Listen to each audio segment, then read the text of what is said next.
Hi. Today I am going to share.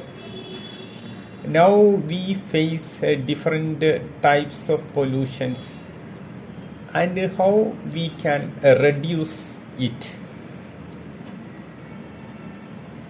We all know nowadays we face different types of pollutions such as air pollution, water, plastic, which affects both our health and environment. For example, air pollution causes breathing, while water pollution causes the marine products. However, we can reduce pollution by planting more trees, reducing plastic use and using public transport.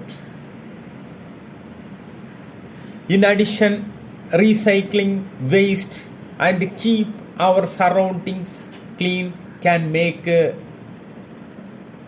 big difference or change. Therefore, if we work together and follow good habits, we can create a cleaner and healthier environment. Thank you. Thank you.